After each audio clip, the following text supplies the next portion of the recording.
And so everything starts to break down at once. Who here has felt that going on in their 40s? Your sleep gets worse, your skin flares, your hair falls out, your metabolism slows, your inflammation goes up, your joints hurt, you feel more stiff, your moods shift, you feel anxious or depressed or just utterly exhausted when before that wasn't the case. And you're looking at all of this happening simultaneously, wondering what the hell's wrong with you? What is going on?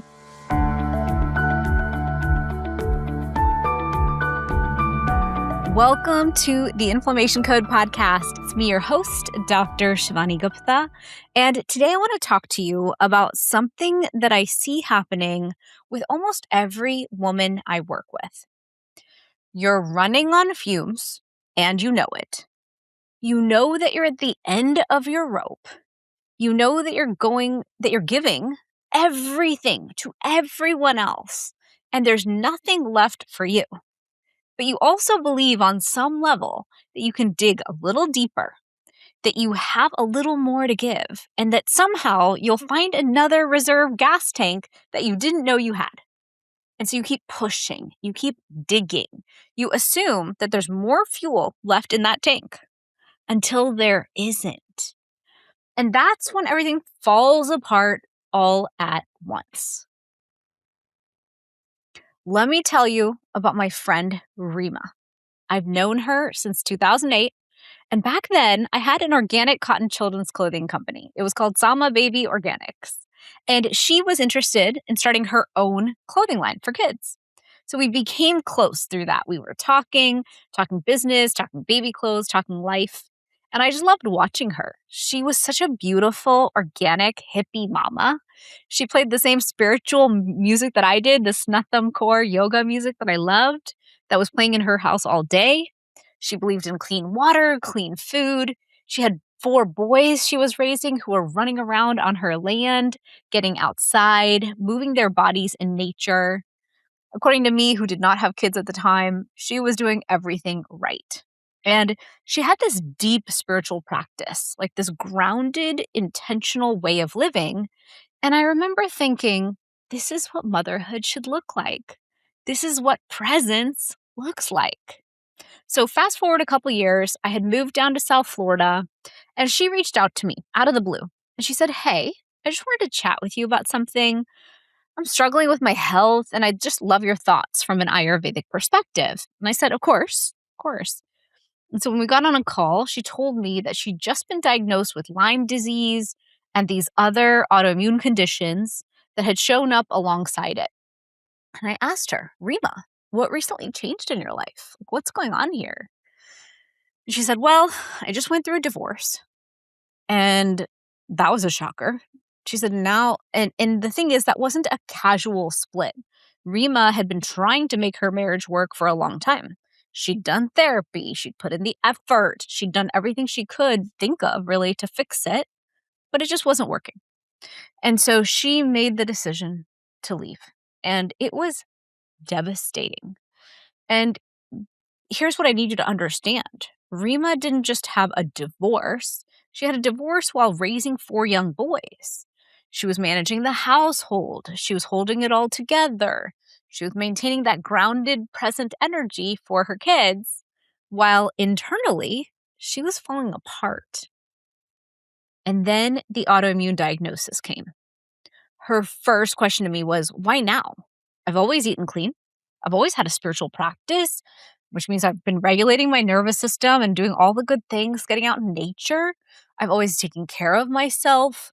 Why is my body attacking itself now? And that's when I explained something to her that I need to explain to you. Let me give you an analogy first. Think of your body like your car. You have a fuel tank, and you know when it's getting low. The gas light comes on, there's a dial, it's right there on your dashboard. But here's what I see women do. We see that gas light, and we don't stop. We keep going. We're like, I have a few more miles. I can get there. I can make it. We push past empty. We're running on fumes, and we wait on a hope and a prayer that our car won't die before we get where we're going.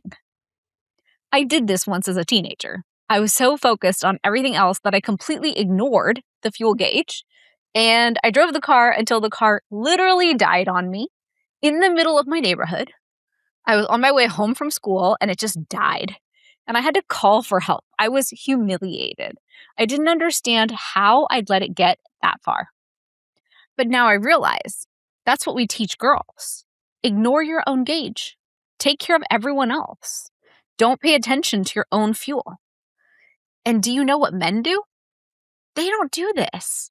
Men stop at a quarter tank. Full stop. They see the gauge drop to a quarter and they think, time to fill up. It's a completely different mindset. They don't wait. They don't push. They don't hope and pray. They refuel early and often. But women, we run it to empty and then we run it past empty. And here's the problem with that. When you run your car on fumes, when you're scraping the absolute bottom of that tank, you're not just risking a breakdown. You're actually damaging the engine itself. At the bottom of your fuel tank, there's sediment, debris, gunk that accumulates over time. So when you run on empty, your fuel pump is forced to draw from that very bottom, which means that the sediment gets sucked into the fuel lines, and that debris can clog the fuel filter and damage the pump. Yes, I had to go look up all that stuff. All I knew was when it comes to our gas tank, if we're going to run it on fumes and we really hit that gross bottom, that gunk or that crap is going to run through our engines and damage it over time. But that's not even the worst part. Your fuel pump is actually designed, talk about all the car jargon today, but your fuel pump is designed to be cooled and lubricated by the fuel itself. So when there's no fuel left, the pump starts running on air. And without that cooling and lubrication, the pump motor can overheat, which causes permanent damage.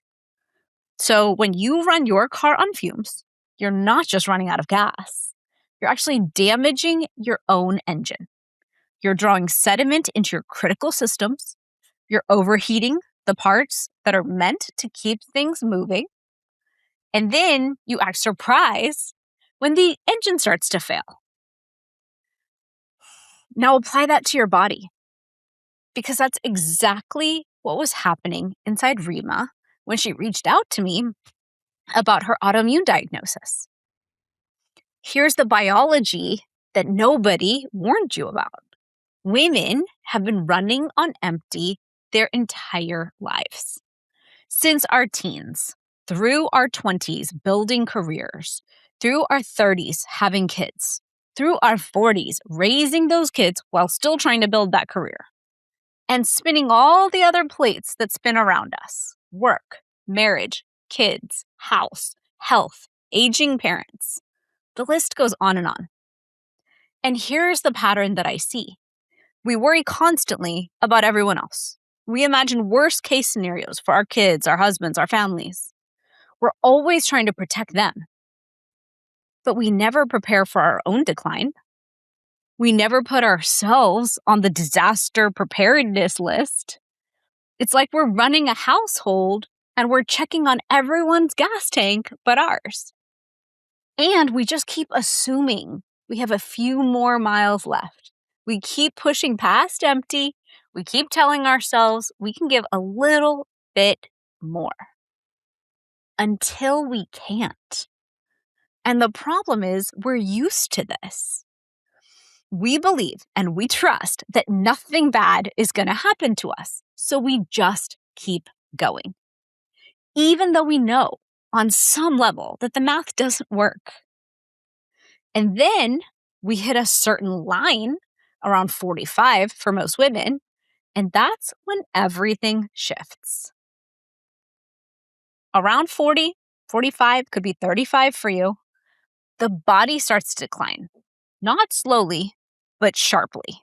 It's like you climb a mountain your whole life, and then you hit a peak, and suddenly you're descending fast.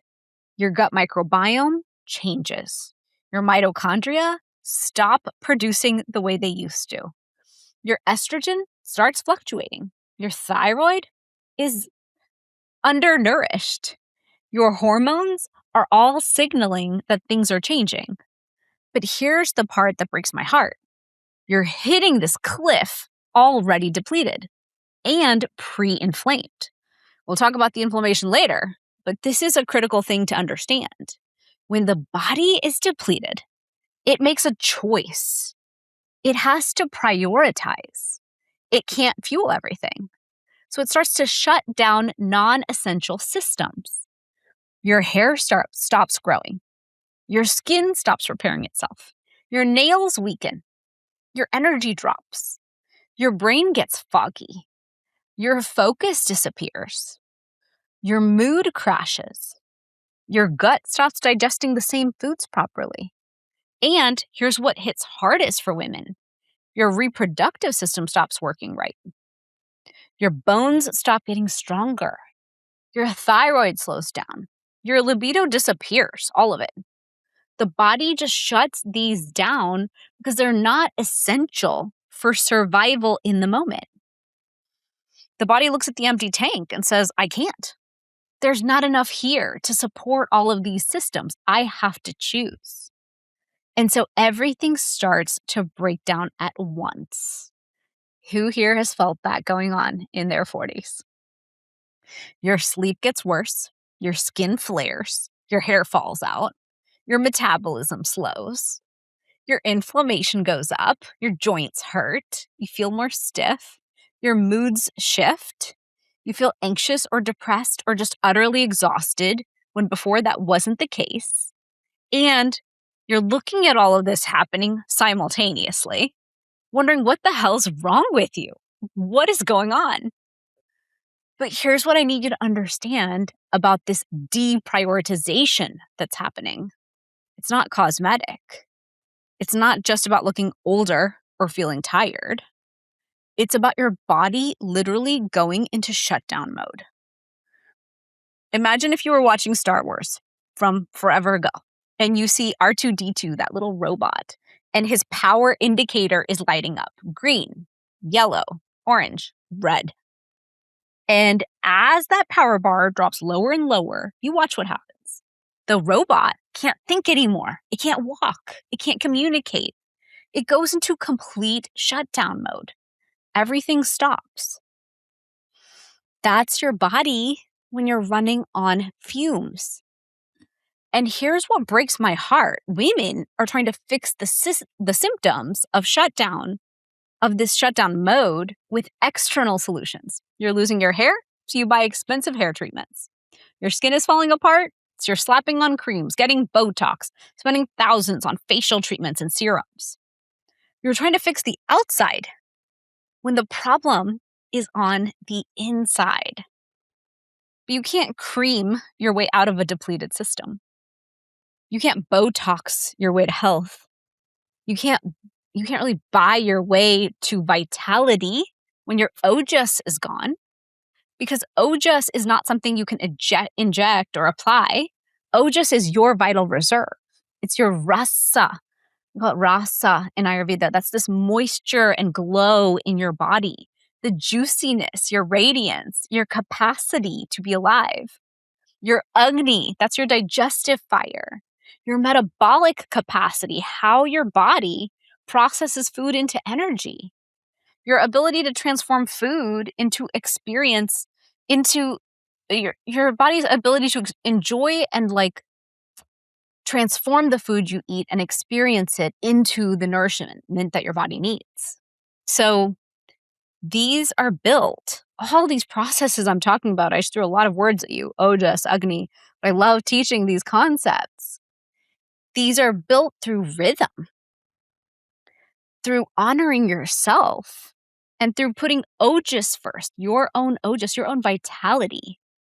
And if you don't do that, if you keep running on fumes, keep digging deeper, keep assuming that there is more in this gas tank, you will spend thousands on treatments that just won't work. You will forever be behind the eight ball. You will forever be running on fumes. and you will never actually live your life to the fullest. Now, let me give you another example of what shutdown mode looks like. I had a client, let's call her Amy, who found me online. She lived in the Midwest. She had limited funds and could only afford one session with me. But she was desperate. She had lost the front half of her hair on her scalp. Literally the front half, gone. So when we met on video, I could only see that she had hair on the back of her head. That's all that was left. And I asked her, Amy, have you tried minoxidil? Have you tried all these dermatology solutions that exist? It's alopecia. Like, have you tried things? And she said she had. She had tried everything, but nothing had worked. Can you imagine the devastation to your identity, the shock to your system? She was living in that R2D2 shutdown mode, and her body was deprioritizing hair growth because there was nothing left in the tank. The dermatologists were treating the symptom. They were trying. I had to address the root cause. Her Ojas was empty. Her body was in survival mode. And no cream, minoxidil, no external treatment was going to fix that until we rebuilt what was actually broken on the inside. And I myself have experienced this. It was interesting. When I worked with Amy, she had gone through a divorce. She lost her job. It led to it also, or maybe she lost her job. It led to a divorce. Because of all that happening, her having a secure home and everything became a problem. So it's such a stressful event. It had such a catastrophic effect on her hair. I had a experience not quite similar to that extreme of losing all the front of your hair off your head. But when I go through very stressful moments, like a death or a shock to my system, my hair falls out. And sometimes it can be a significant amount. That's what happened to me in 2025. And that's how I realized what a big mold problem I had in my house, because I was losing hair and I was like, this is unusual. What is happening here? And I'm fortunate because for me, it falls evenly across my head. But each time it happens, it's a shock. I was like, why are there balls and balls of hair in my hands? And why, as I sit here, can I feel my hair fall off my head? This is extreme. And so last year, because of my own journey and how much stress my system went through, I saw a huge impact on my hair, my skin, and how I felt across the board, brain, energy, all of it. I felt the deprioritization that R2D2 experiences when his power is draining. And that's when you know your body is telling you something. And you need to listen when it's giving you the signals. Now, let me explain what happened with Rima after her autoimmune diagnosis. In Ayurveda, we have a concept called Ojas. Think of Ojas as your energy tank. It's your vital reserve of resiliency. And it's your vitality, it's your energy, it's your mitochondrial energy. It's the mitochondria as your power plants inside of your cells. It's the buffer that your immune system has to protect you. And so think of Ojas like the fuel in that tank. When you're running on fumes, your Ojas is depleted. And when your Ojas is gone, your body has no reserves left. Now, stress damages Ojas. When we have chronic stress, that damages it more. But massive stress, a traumatic event like a divorce, a huge sickness, a death, any of these big ones that happen, that can obliterate it completely. So Rima had been running on fumes her whole life as a mother. But then she went through a divorce, a major, painful, traumatic life event. And right when her Ojas, that happened right when her Ojas was already empty. And that's when her autoimmune condition showed up. That is what I explained to her, is your autoimmune diagnosis didn't appear randomly. It appeared because your system had zero resilience left. Your Ojas was completely depleted. Your gut microbiome was damaged from chronic stress. Your immune system had no reserves to protect you. And so when that massive stressor hit, your body literally started battling on all fronts. The autoimmune condition is the body's final alarm bell. It's what happens when you run on fumes for so long, and then you hit a breaking point that shatters what little resilience you have left. But here's one more piece to Rima's story that I need to tell you. Rima had 4 boys, and she was still actively mothering them through the divorce. She's maintaining what we call pitta energy. That's your fire energy, your intensity, your drive. That's what motherhood requires.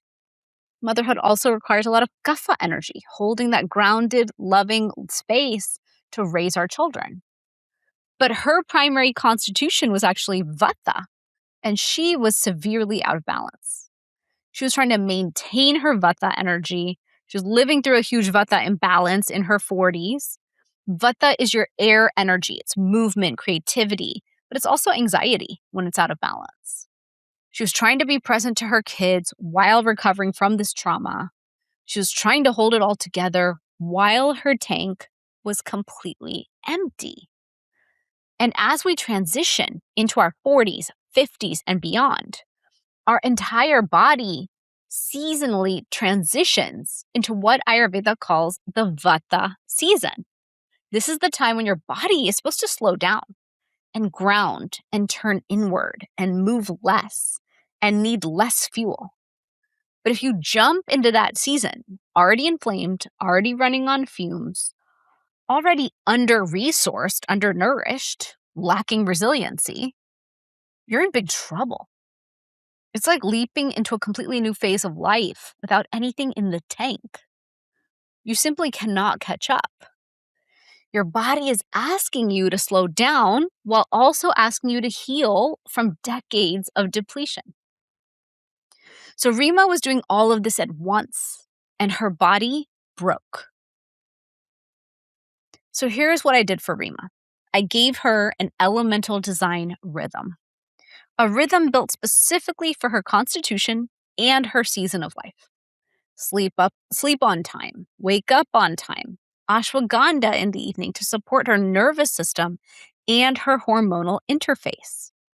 Brahmi to calm the mind and support the cognitive stress she was under. Adaptogenic herbs are used to help our body respond to the trauma that she was recovering from. Nourishing foods, warming, grounding, deeply nourishing. And then grounding principles, because Rima was Vata and she was entering the Vata season of life. But she was walking into it inflamed, stressed, anxious, super depleted, running on empty. So she needed grounding. She needed to be held. She needed her nervous system to feel safe. But here's the most important thing I told her. I said, Rima, you've been putting everyone else first your entire life. Your kids, your marriage, your responsibilities.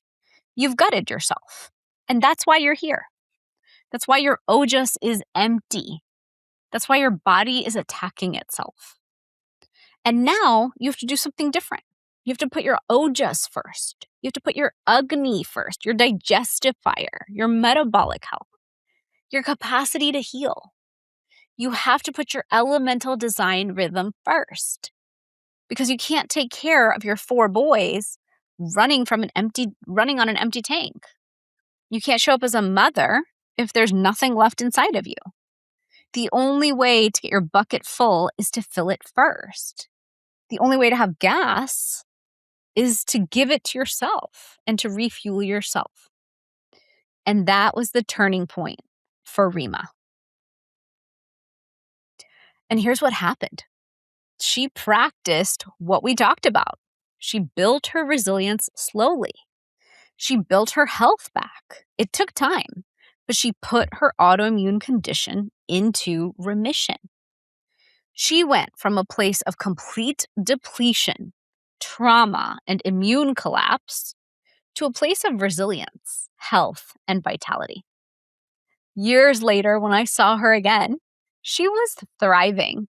She was content. She had this deep spiritual practice that kept her very grounded. She was following the Ayurvedic lifestyle, and she had found a way to really transition into the menopause season and that season of life very beautifully, all while raising her 4 boys who are now grown up. And here's what I want you to know as I close. Rima's story is proof of what's possible. But I also want to tell you about something that happened this year that completely changed how I think about resilience.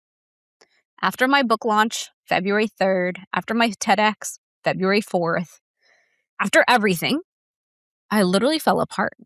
Burnout hit hard.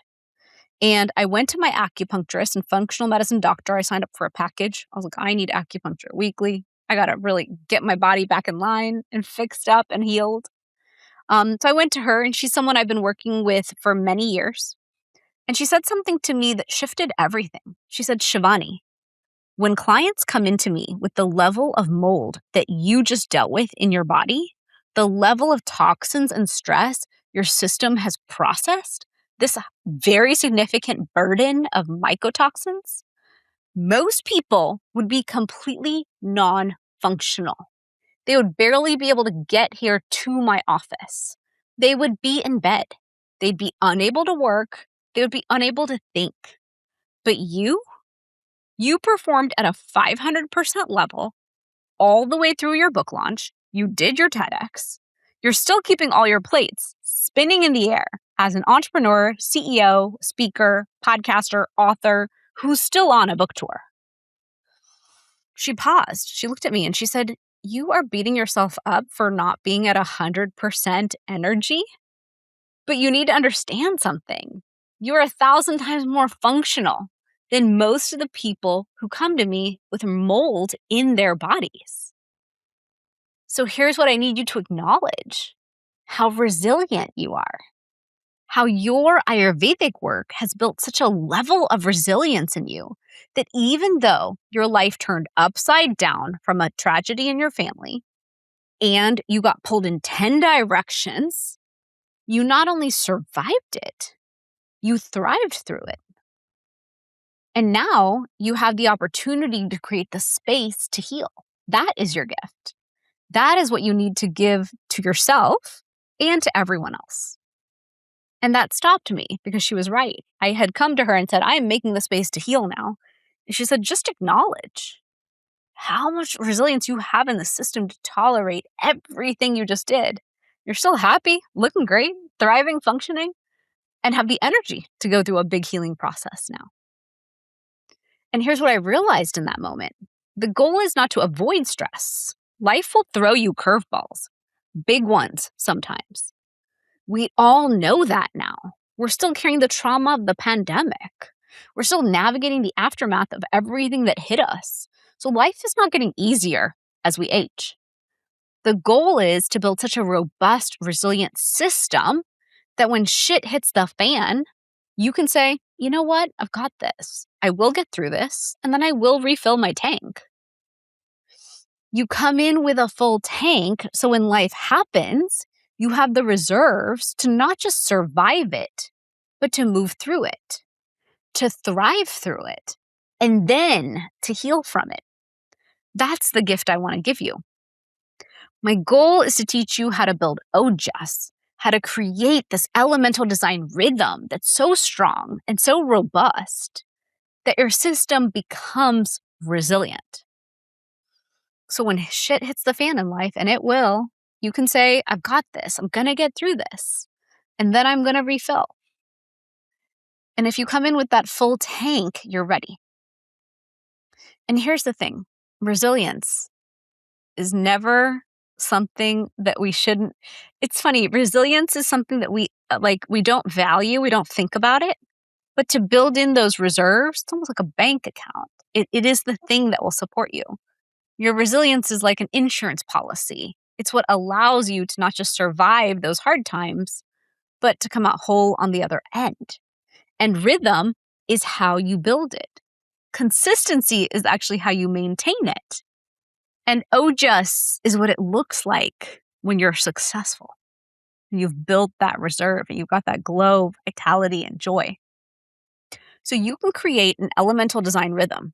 You can start filling your tank, not all the way, not overnight, but enough that your body can start to heal. Rhythm is what Ayurveda has always taught us. The idea that your body has a natural clock, a natural cycle, and if you align with it, everything shifts. In Ayurveda, we call this elemental design rhythm. In the West, they call it habit stacking. But they're the same thing. It's the idea that you create a rhythm and the rhythm itself becomes the regulation. You don't have to white knuckle your way through wellness. You don't have to add 17 things to your to-do list. You set a rhythm and the rhythm does the work. So here's what the rhythm looks like. Not complicated, not expensive, just consistent. You sleep on time. You wake up on time. You start your day before coffee with lemon water. You use your copper tongue scraper. You move your body. You have tea time, as tea time is me time, 4 times a day if you can. You take a circadian walk. That's a walk outside in the morning to set your body's natural clock. You eat your largest meal at midday. You work in your window of capacity instead of a capacity that you don't have. And that's it. That's the whole thing. But here's what happens when you do this. Your nervous system starts to feel safe. Your body starts to believe that there's a rhythm it can trust. The parasympathetic response kicks in. That's when your body shifts from fight or flight mode into rest and healing mode. Your cortisol normalizes. Your digestion improves. Your sleep deepens. Your mood stabilizes.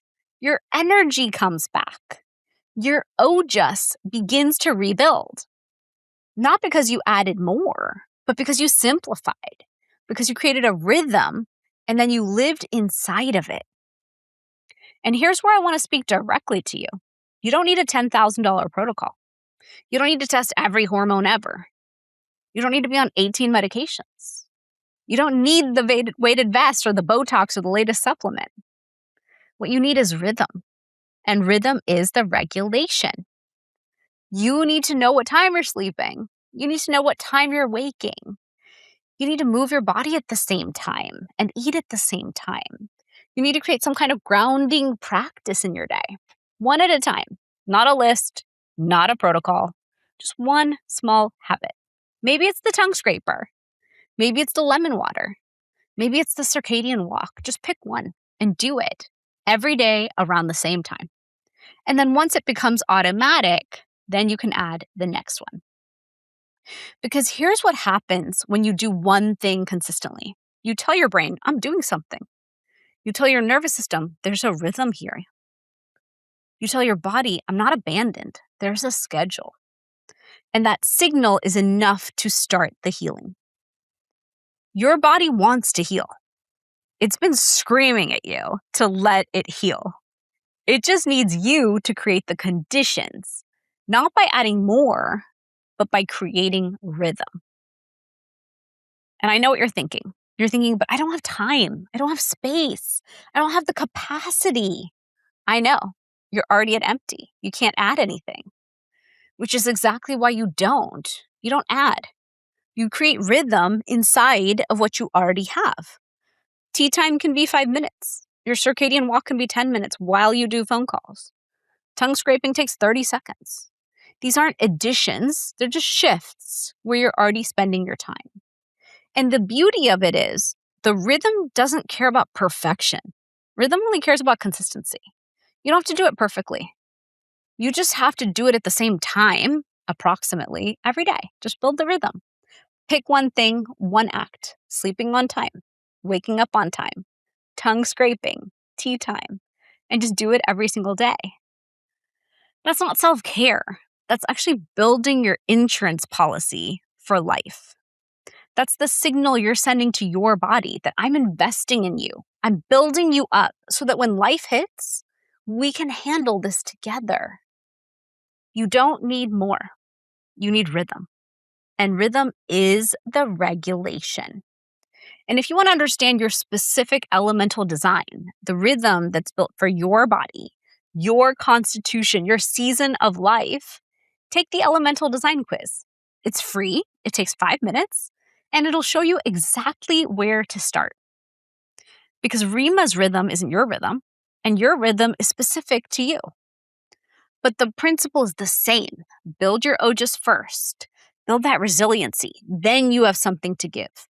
You'll have the resilience to handle whatever comes at you. And that, my friend, is how you stop running on fumes and start living your life. So I hope this podcast today was helpful. I thought of this week, this idea of how we are running on fumes, scraping the bottom of the gas tank, and having the belief that we can keep doing that forever and ever and ever without paying a price. We must refill the tank. We must build in resiliency into our system. We must have boundaries and honor some space for us so we're not running on empty all the time. So I hope this episode was helpful to you. Thank you for listening to the Inflammation Code podcast. For more info on the podcast, you can visit my website, drshivani.com, or find me on Instagram as @dr.shivanigupta. And I'll see you guys next week. Thanks so much for joining.